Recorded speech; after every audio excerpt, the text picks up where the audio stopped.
Ini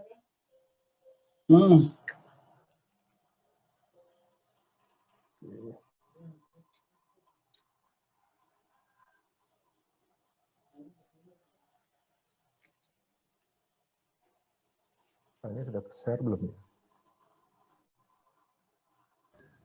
Sudah Pak, sudah masuk Pak.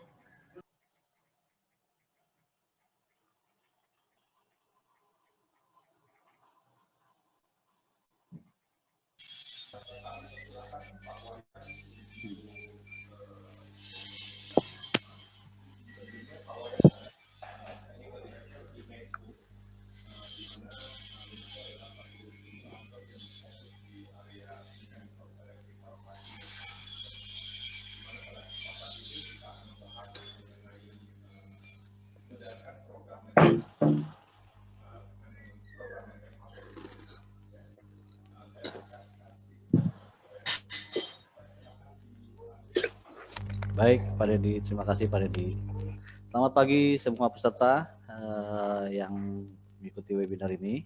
Suara saya jelas ya? Baik. Memang dari sisi HVAC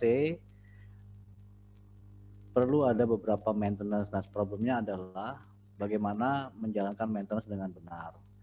Jadi kita coba lihat dulu bagaimana si HVAC tersebut masuk ke sisi departemen maintenance atau biasanya disebut engineering. Bisa lanjut Pak? Next selanjutnya. Ya ini.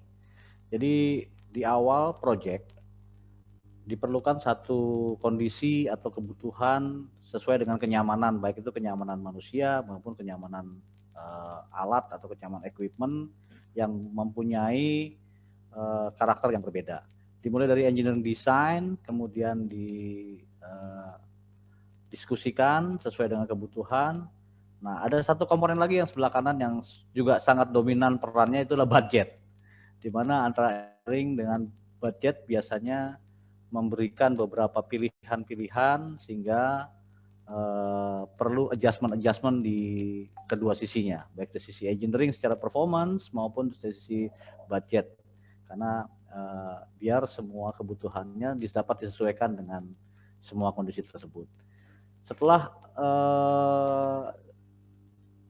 diskusi antara engineering dengan budget sudah masuk sesuai dengan kebutuhan, baru dilaksanakan dari sisi project. Project baru dikerjakan, dipilih kontraktornya. Dan biasanya antara lapangan dengan engineering based design bukan tender. Di project ada beberapa adjustment lagi, penyesuaian lagi. Nah, itu juga perlu kembali siklusnya kembali ke engineering. Misal ada kerja tambah kerja kurang yang diakibatkan dari perubahan-perubahan di lapangan juga akan disesuaikan lagi dengan budget. Nah, setelah oke, baru dikerjakan, baru dia akan terinstall sesuai dengan kondisi yang diinginkan. Nah, baru dilakukan testing commissioning. Nah, di testing commissioning ini mulai banyak aspek-aspek teknikal yang sangat berpengaruh untuk kedepannya. Baik diuji sesuai dengan performance, diuji dengan equipment.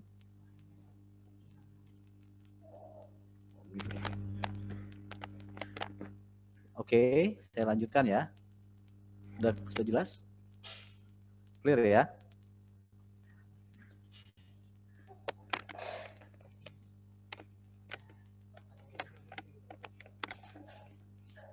Oke, jadi kita lanjut ya.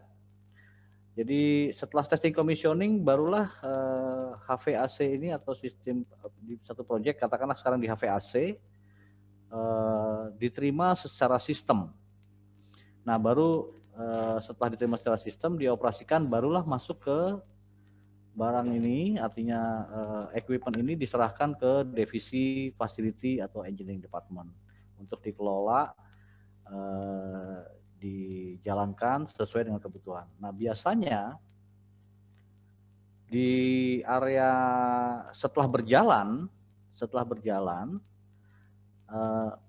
ada beberapa handicap antara key performance indicator atau dijadikan satu base kompetensi dari engineering department atau maintenance.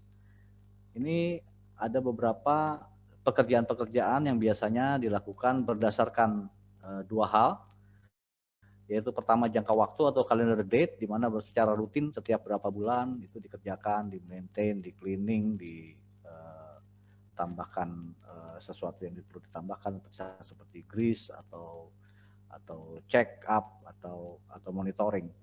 Nah, ada juga yang berdasarkan jangka waktu penggunaannya atau hour meter.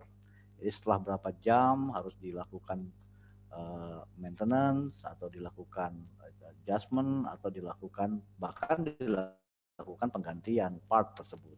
Ya. Nah, di awal-awal mungkin belum terdapat masalah karena masih perform. Nah, problemnya adalah KPI seorang maintenance atau maintenance manager itu adalah bukan kepada kepada performance, tapi bukan kepada efisiensi, lebih kepada tidak terganggunya equipment tersebut terhadap si user. Kalau di industri ya diproduksi misalnya, jadi yang penting diproduksi tidak terganggu. HVAC-nya dingin, suhunya sesuai, kelembabannya sesuai, kadang-kadang kebersihan udara juga sesuai. Ya. Nah ini yang kadang-kadang juga tidak melihat dari sisi efisiensi. Nah apalagi ada beberapa pada saat testing commissioning dan dari project diserahkan ke engineering department atau maintenance department, mungkin bisa lanjut Pak Deddy, next. Ya, nah ini apa yang didapat si engineering department tadi pada saat dia mendapat serah terima equipment.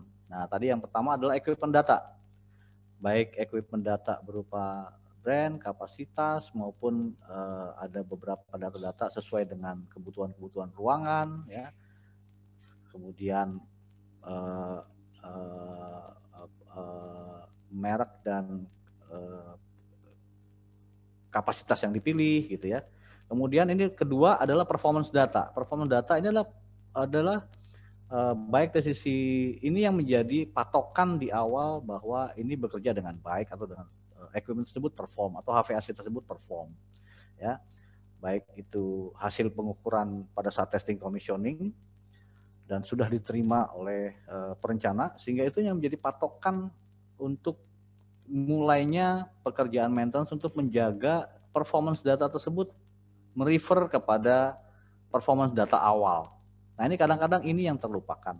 Kemudian ada maintenance manual, di mana ada tata cara, tata kelola bagaimana equipment tersebut di maintain. Karena biasa di HVAC tidak hanya AC saja, dia lebih kompleks, ada kebutuhan fresh air, ada exhaust, ada electrical, ada monitoring dan lain-lain. Nah, masing-masing ini punya maintenance manual yang berbeda-beda. Yang keempat adalah as-built drawing, di mana dari basic design drawing pada saat disesuaikan dengan kebutuhan dan kenyamanan yang diinginkan, ini kadang-kadang berbeda karena kondisi di lapangan yang menyebabkan perbedaan-perbedaan. Tapi pada saat dilakukan eksekusi proyek, ada adjustment sehingga bisa berjalan. Ya. Nah, dari engineering design tadi, begitu dapat as-built drawing, inilah yang dijadikan gambar terakhir di mana HVAC tersebut terakhir dipasang sesuai dengan kondisi lapangan terakhir. Ya. Nah, ini yang menjadi patokan dari sisi maintenance untuk menjaga kembali. Kadang-kadang memang banyak sekali yang saya temukan di beberapa klien gitu ya. Engineering